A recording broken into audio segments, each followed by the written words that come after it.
সার্বভৌমত্ব রক্ষা করতে পেরেছি। তাবেদার মুক্ত বাংলাদেশে জনগণের ভোটে জনগণের কাছে জবাবদিহিমূলক একটি নতুন সরকার যাত্রা শুরু করেছে।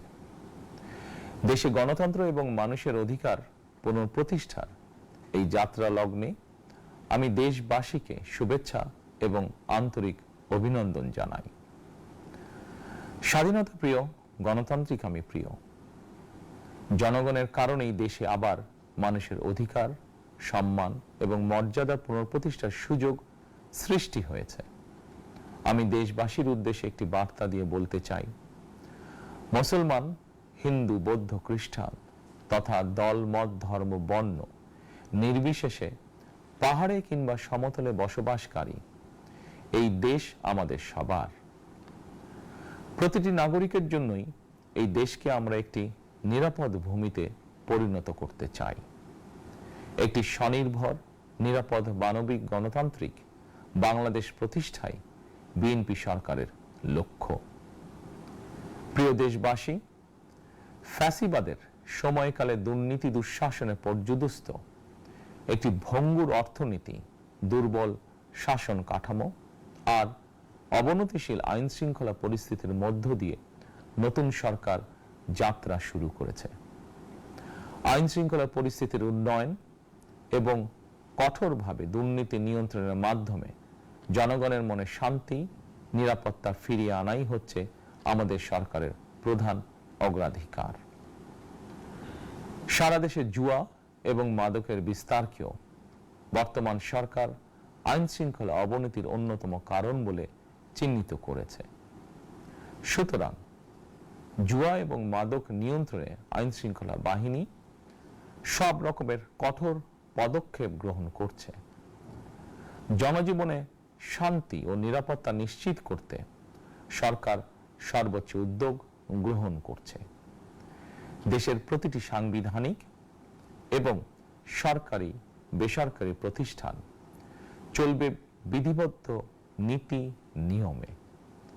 দলীয় কিংবা রাজনৈতিক প্রভাব, প্রতিপত্তি অথবা জোর জবরদস্তি নয়। আইনের শাসনই হবে রাষ্ট্র পরিচালনার শেষ কথা। প্রিয় দেশবাসী, আগামীকাল থেকে সারা দেশে শুরু হতে যাচ্ছে পবিত্র মাহে রমাদান। আমি দেশবাসীকে পবিত্র মাহে রমাদানের শুভেচ্ছা জানাই। রমাদান আত্মশুদ্ধির মাস। আমরা যদি আত্মশুদ্ধি শব্দটির মর্মার্থ উপলব্ধি করি, তাহলে এই মাসে মানুষের ভোগান্তি বাড়ার কথা নয়। যদিও আমাদের অনেকের মধ্যেই এই মাসটিকে ঘিরে ব্যবসায় অধিক মুনাফা লাভের প্রবণতা লক্ষণীয়। আপনাদের প্রতি আমার বিনীত আহ্বান, রমাদানের পবিত্রতা রক্ষার্থে এই মাসটিকে আপনারা ব্যবসা মুনাফা লাভের মাস হিসাবে পরিগণিত করবেন না। দ্রব্যমূল্য যাতে সাধারণ মানুষের নাগালের বাইরে না যায়, এ ব্যাপারে ব্যবসায়ীরা দয়া করে সতর্ক থাকবেন। হাজারো প্রাণের বিনিময়ে একটি মাফিয়া সিন্ডিকেটের পতন ঘটিয়ে রাষ্ট্র এবং সরকারের জনগণের অধিকার প্রতিষ্ঠার অঙ্গীকার নিয়েই আমরা রাষ্ট্র পরিচালনার দায়িত্ব গ্রহণ করেছি। বিএনপি সরকার সকল ক্ষেত্রেই অনাচার অনিয়মের সকল সিন্ডিকেট ভেঙে দিতে বদ্ধপরিকর ইনশাআল্লাহ। ক্ষুদ্র, মাঝারি কিংবা ছোট বড় সকল ব্যবসায়ীদের প্রতি বর্তমান সরকারের দৃষ্টিভঙ্গি সহজ এবং স্পষ্ট। বর্তমান সরকার ব্যবসায়ী এবং ক্রেতা সাধারণ উভয় স্বার্থ রক্ষা করে প্রয়োজনীয় পদক্ষেপ গ্রহণ করতে চায়। সুতরাং সরকারের পক্ষ থেকে কি ধরনের উদ্যোগ গ্রহণ করলে বাজার পরিস্থিতি নিয়ন্ত্রণে থাকবে কিংবা ক্রেতা বিক্রেতা উভয়েরই স্বার্থ রক্ষা হবে, এ ব্যাপারে আপনাদের যে কোনো ধরনের পরামর্শ কিংবা অভিযোগ শুনতে সরকার প্রস্তুত। ক্রেতা বিক্রেতা গ্রহীতা এই সরকার সকলেরই সরকার। এই সরকার আপনাদেরই সরকার। আপনারাই ভোটের মাধ্যমে এই সরকারকে রাষ্ট্র পরিচালনার দায়িত্ব দিয়েছেন। আপনারাই এই সরকারের শক্তি। প্রিয় দেশবাসী, পবিত্র রমাদান মাসে রোজাদারগণ বিশেষ করে ইফতার, তারাবি, সেহরি এই সময়গুলোতে নিরবিচ্ছিন্নভাবে গ্যাস, পানি ও বিদ্যুৎ সরবরাহ পেতে চান। এই বিষয়টি নিশ্চিত করতে এরই মধ্যে আমি সংশ্লিষ্ট কর্তৃপক্ষকে নির্দেশনা দিয়েছি। অপচয় রোধ করে কৃচ্ছ্রতা সাধন প্রতিটি মুসলমানের ঈমানি দায়িত্ব।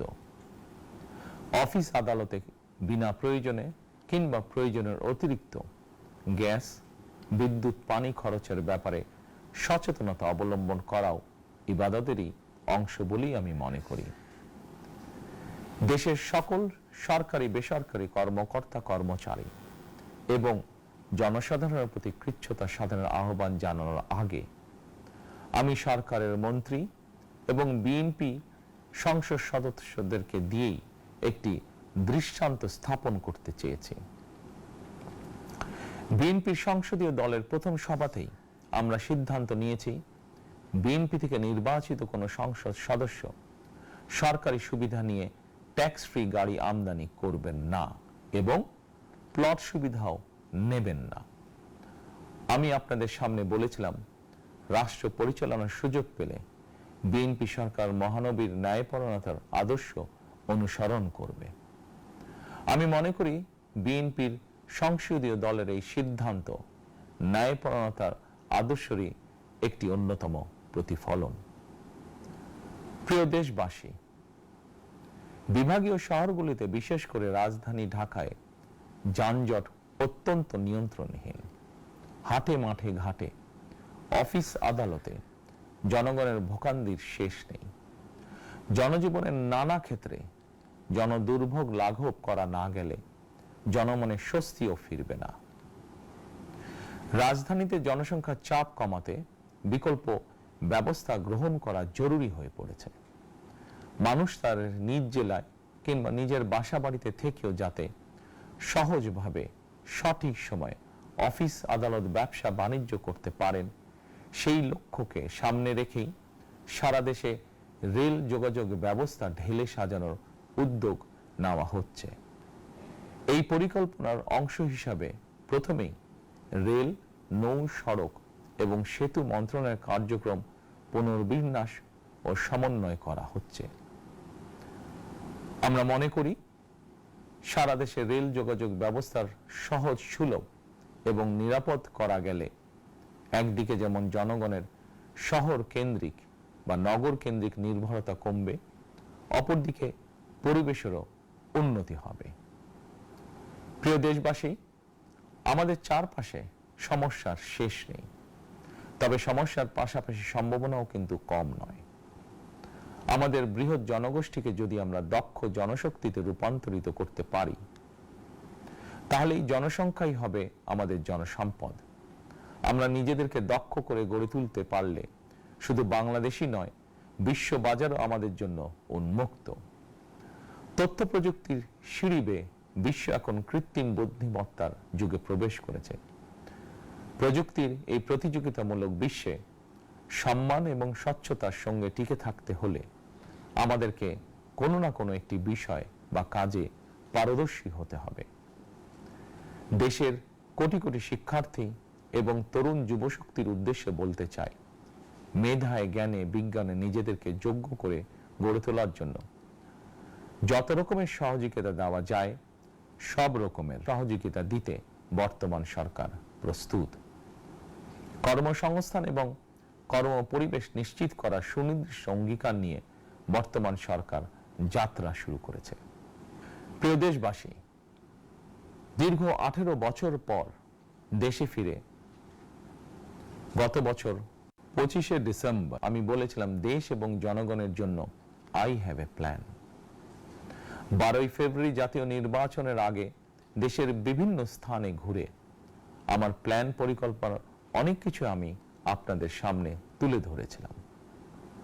আপনারা স্বাধীনতার ঘোষকের প্রতিষ্ঠিত দল বিএনপিকে ভোট দিয়ে রাষ্ট্র পরিচালনার দায়িত্ব দিয়েছেন, সকল পরিকল্পনা বাস্তবায়নের সুযোগ দিয়েছেন। এখন এই সুযোগকে কাজে লাগিয়ে সকল অঙ্গীকার পূরণ করার দায়িত্ব বিএনপি সরকারের। আমরা আমাদের পরিকল্পনা এবং প্রতিশ্রুতি বাস্তবায়নের কাজ শুরু করে দিয়েছি ইনশাআল্লাহ। অঙ্গীকার পূরণের এই যাত্রা পথে আমরা ভবিষ্যতের দিনগুলোতেও আপনাদের অব্যাহত সমর্থন প্রত্যাশা করি।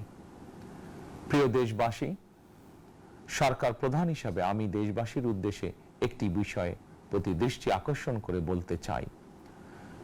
নবগঠিত সরকার গঠনের সুযোগ দিতে যারা বিএনপিকে ভোট দিয়েছেন কিংবা দেননি অথবা কাউকেই ভোট দেননি, এই সরকারের প্রতি আপনাদের সবার সমান অধিকার।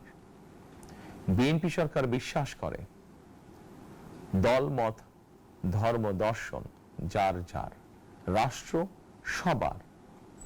এই দেশে এই রাষ্ট্রে একজন বাংলাদেশী হিসাবে আপনার আমার আমাদের প্রতিটি বাংলাদেশী নাগরিকের অধিকার সমান। প্রিয় দেশবাসী, আল্লাহ আমাদের সবাইকে নিরাপদ এবং সুস্থ রাখুন।